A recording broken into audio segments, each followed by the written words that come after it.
ஓம் நம சிவாய. ஓம் நம சிவாய. ஓம் நம சிவாய. தென்னாட்டுடைய சிவனே போற்றி, எந்நாட்டவர்க்கும் இறைவா போற்றி போற்றி. அன்பார்ந்த நேயர்களே, ஸ்ரீ விஸ்வபிரம்மம் அனுக்கிரக ஜோதிடம் என்ற ஜோதிடம் அலுவலகத்திலிருந்து அடியேன் நடராஜாச்சாரி அனுபவ ஜோதிடர். எனது யூடியூப் சேனலில் பல ஜோதிட கருத்துக்கள், சில ஆன்மீக கருத்துக்கள் அவ்வப்போது அளித்து வந்து கொண்டிருக்கிறேன்.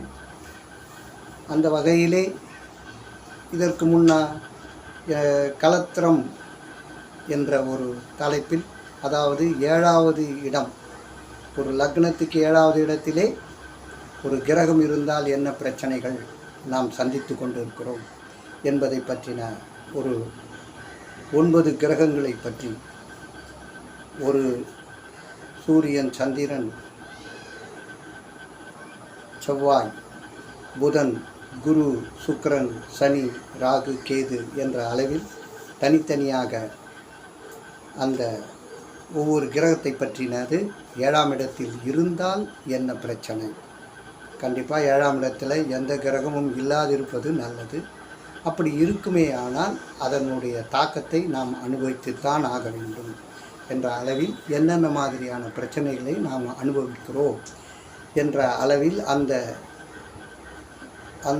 கருத்துக்கள், அந்த ஜோதிட கருத்துக்கள் வெளிவந்தன. அதற்கு நல்ல வரவேற்பையும் ஆதரவையும் எனக்கு அளித்து வந்துதான் இருக்கிறார்கள். அந்த அன்பு உள்ளங்களுக்கு என் மனமார்ந்த நன்றி. இப்போதும் அதே கோணத்திலே ஒருவருடைய வாழ்க்கையிலே வெற்றி பெற வேண்டும் என்ற ஒரு எண்ணம் இருக்கும். ஆனால் அது எப்போது சாத்தியமாகும் என்பதுதான் அங்கே நமக்கு புரியாத ஒரு புதிர். அது எப்போது சாத்தியமாகிறது என்று நாம் பலரை பார்த்தால், அவர்களுக்கு திருமணம் நடைபெற்ற பின்னால்தான் அவர்கள் ஒரு நல்ல நிலைமையில் வெற்றி அடைந்ததாக, அதாவது ஒரு முன்னேற்றம் பெற்றதாக இருக்கும். ஆக திருமணத்திற்கு பிறகுதான், அதாவது ஒரு பெண்ணுக்கு கணவன் வந்த பிறகும், அதே போல் ஒரு ஆணுக்கு மனைவி வந்த பிறகும் தான் அவர்கள் வாழ்க்கையில் வெற்றி பாதைக்கு சென்று முன்னேற்றத்தை அடைகிறார்கள் என்பது ஆணுக்கு பெண் ஒரு பக்கபலம், பெண்ணுக்கும் ஆண் ஒரு பக்கபலம். அது கணவன் மனைவி என்ற பந்தத்திலே வரும்போது மிகவும் வலுவான ஒரு பந்தமாகவும், அது உறவு கிடையாது, பந்தம்.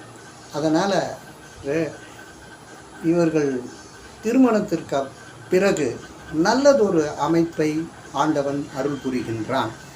எனவே எல்லோரும் காலாகாலத்திலே திருமணம் செய்து கொள்ள வேண்டும் என்பது காலத்தின் கட்டாயம், அதுதான் நியதி.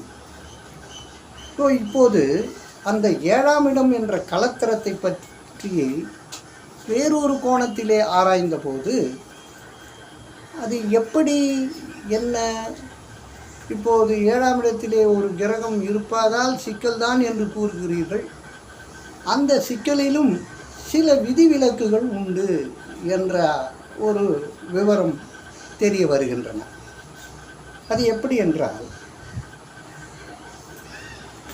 7ஆம் இடம் கலத்திரம், வாழ்க்கை, கூட்டாளி போன்ற எல்லா விதமான முன்னேற்ற பாதை, இப்படி பல விஷயங்கள் அதில் உள்ளடங்கி இருக்கின்றது. அந்த 7ஆம் இடம் எந்த லக்னமாக இருந்தாலும் 7ஆம் அதிபதி அவர் எப்படி இருக்க வேண்டும் என்ற ஒரு கணக்கு இப்போது சொல்லப்படுகிறது. எப்படி என்றால், நீங்கள் எந்த லக்னத்தில் பிறந்திருந்தாலும் அந்த லக்னத்துக்கு 7ஆம் அதிபதி ஒருவர் இருப்பார். இப்போது மேஷ லக்னம் என்றால் 7ஆம் அதிபதி துலாம், அவர் சுக்கிரன். அந்த சுக்கிரன் ஆட்சி அல்லது உச்சம் பெற்று 6, 8, 12 நிற்காமல் இருந்தால், சொல்வது புரிகிறதா? 7ஆம் அதிபதி ஆட்சியோ அல்லது உச்சமோ பெற்று அவர் 6, 8, 12 அமைந்து விடக்கூடாது. இப்போ உச்சம், இப்போது மேஷ லக்னத்திற்கு 7ஆம் அதிபதியான சுக்கிரன் மீனத்தில் 12 அவர் உச்சம் பெறுவார். அப்படி இருக்கக்கூடாது. உச்ச வீடு 6ஆகவோ அல்லது 8ஆகவோ அல்லது 12ஆகவோ இருக்கக்கூடாது. இதுபோல் ஒவ்வொரு லக்னத்துக்கும் அந்த ஆட்சி பலம் பெறுபவர் எந்த கிரகமோ அந்த கிரகம் 6, 8, 12 இருக்கக்கூடாது. ஒரு லக்னத்துக்கு 7ஆம் அதிபதி எந்த இடம் உச்சம் பெறுகிறாரோ அந்த இடம் 6, 8, 12 இருக்கக்கூடாது. அதாவது ஆட்சி அல்லது உச்சம் பெற்று அது 6, 8, 12 இருக்குமேயானால் போச்சு. அது அந்த அளவில் இல்லாமல் இருக்கணும். 6, 8, 12 இல்லாமல் மற்ற ராசிகளில் இருந்தால், மற்ற வீடுகளில் இருந்தால், அவர் நல்ல ஒரு மனைவி, நல்ல குடும்பம், நல்ல நண்பர்கள், நல்ல ஒரு எந்த ஒரு விஷயத்திலுமே அவர் நல்லவராகவும் இருப்பார், வல்லவராகவும் இருப்பார். வாழ்க்கையில் ஒவ்வொரு விஷயத்திலையும் ஆராய்ந்து ஆலோசின பிரமாதமான முன்னேற்றத்துக்கு ஆண்டவன் வழிகாட்டி விடுவார். இப்படி ஒரு விதி இருக்கிறது. ஒரு வேளை அந்த உங்களுடைய லக்னத்துக்கு 7இல் ராகுவோ கேதுவோ சனியோ செவ்வாயோ இவங்கள யாராவது ஒருத்தராவது அந்த இடத்துல அந்த 7இல் நின்றுட்டு, ஆனால் அந்த 7ஆம் அதிபதி 7இலே ஆட்சி பலம் பெற்றிருந்தார். 7இலே ஒரு பாவகிரகம் நின்று அந்த 7க்குடையவன் அந்த 7ஆம் அதிபதி ஆட்சி அந்த 7இலேயே ஆட்சி பலம் பெற்றிருப்பார். ஆனால் அவருக்கும் நல்ல வாழ்க்கை, நல்ல துணைவி, நல்ல முன்னேற்றம், எல்லாம் பாக்கியம் ஃபுல்லாக அவருக்கு இருக்கு. அவர் ஆஃப்டர் மேரேஜுக்கு அப்புறம் படிப்படியாக முன்னேறுவார்.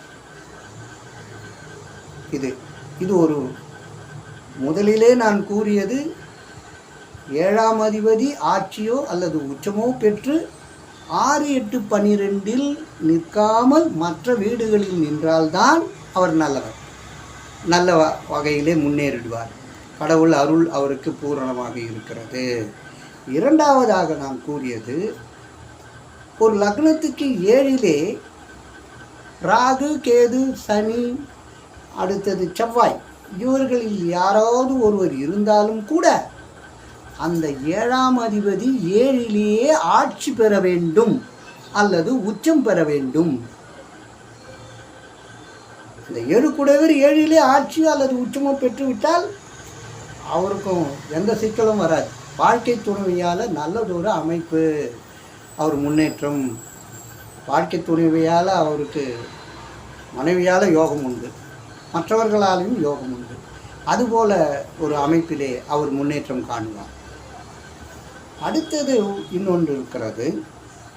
2ஆம் இடம், 6ஆம் இடம், 7ஆம் இடம், 8ஆம் இடம், 12ஆம் இடம், இந்த 5 இடங்களில் 2, 6, 7, 8, 12 இந்த 5 இடத்துல எந்த கிரகமும் இல்லாமல் இருக்கணும். 2ஆம் இடத்திலோ, 6ஆம் இடத்திலோ, 7ஆம் இடத்திலோ, 8ஆம் இடத்திலோ, 12ஆம் இடத்திலோ எந்த கிரகமும் இல்லாமல் இருந்தால் ஜாதகர் எப்படிப்பட்டவர்? சராசரியாக இருப்பார். திடீர்னு கொஞ்சமாக அவர் சும்மா எப்படி ஒரு கீழ்நிலையில் இருந்தாலும் அப்படியே படிப்படியாக கோபுரத்துக்கு உச்சிக்கு போய் நிற்கக்கூடிய அளவில் இறைவனுடைய அருள் அங்கே வந்துடும்.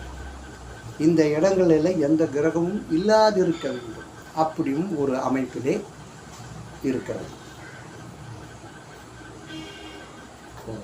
ஆட்சி உச்சம் பெற்ற அந்த 7ஆம் அதிபதி இல்லை ஆட்சி உச்சம் பெற்ற வீட்டதிபதி 7ல் நிற்கிறாரா? 7 கூடவர் 7ல் ஆட்சி பெற்றாலும் நல்லது. ஆக ஆட்சி உச்சம் பெறுகின்ற வீட்டதிபதிகள் அவங்க 7ல் நின்னா நல்லது. இப்போது அப்படி ஒரு அமைப்பும் இருந்தால் உங்கள் ஜாதகத்திலே நீங்கள் பாக்கியசாலி தான், நல்லவர் தான்.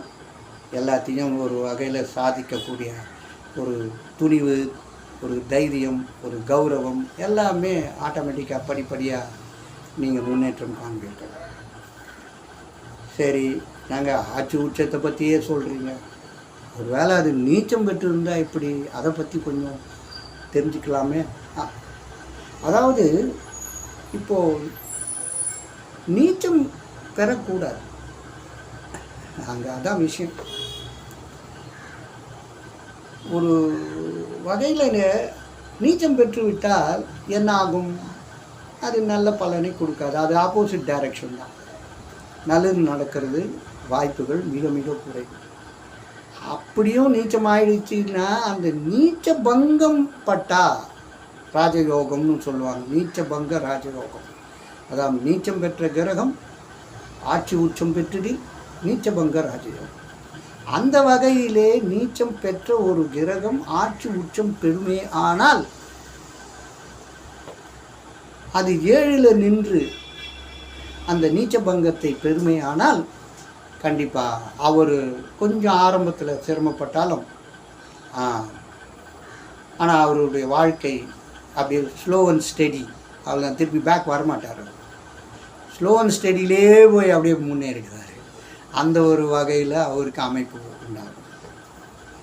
அதான் இப்படி இந்த 7ஆம் இடத்து கலத்திரம், அந்த 7ஆம் இடத்து அதிபதி ஒரு கிரகம் இருக்குமானால் எப்படி என்று இதற்கு முன் வந்த பதிவுகளில் அதை பற்றின விளக்கம் இருந்தது.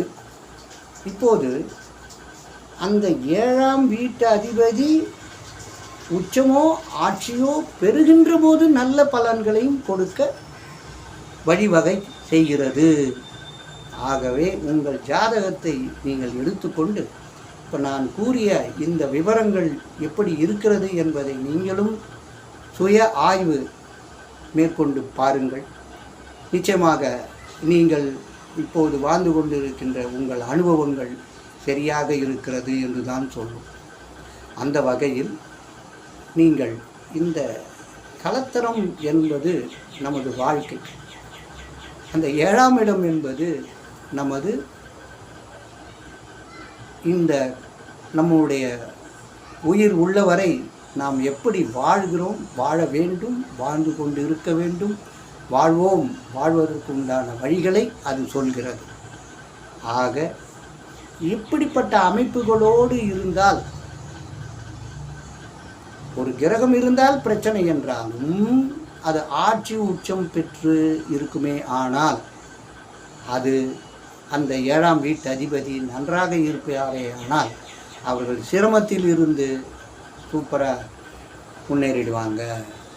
நல்ல அமைப்புக்கு அவர்களை உருவாக்கி ஆண்டவன் அருளோடு நல்லதொரு வாழ்க்கையை மேற்கொண்டு ரொம்பவும் அந்த முன்னேற்றத்தை யாராலும் தடுக்க முடியாது. அப்படிப்பட்ட ஒரு ஸ்ட்ராங்கான ஃபவுண்டேஷன் இருப்பாங்க. அப்புறம் பார்த்திங்கன்னா ஒரு 50 வயசுக்கு மேலே அவர் எப்படி இருக்கார்ப்பா, அவர் சின்ன வயசில் ரொம்ப கஷ்டப்பட்டாருப்பா, 50 வயசுக்கு அப்புறம் பார்த்தா அவரை ஒன்றும் பண்ண முடியல. என்ன வாய்ப்பு, என்ன வசதி, என்ன ஒரு எந்த பிரச்சனையும் இல்லாமல் எவ்வளோ சந்தோஷமாக இருக்கார், இன்றைக்கி எந்த நோய் நொடி கூட இல்லைப்பா அவருக்கு அப்படின்னு சொல்லி நிறைய பேருக்கு உங்களை பெருமையாக பேசக்கூடிய அளவுக்கு இந்த வகையான ஜாதகங்கள் உங்களுக்கு உதவும். உங்கள் ஜாதகத்தை எடுத்து பாருங்கள். நான் கூறிய இந்த விளக்கங்கள் எல்லாம் இருக்கிறதா, இதில் ஏதேனும் ஒன்றாவது இருக்கும். அப்படி இருப்பவர்கள் நன்றாக இருக்கிறார்கள் என்பதையும் நீங்கள் உணர்வீர்கள்.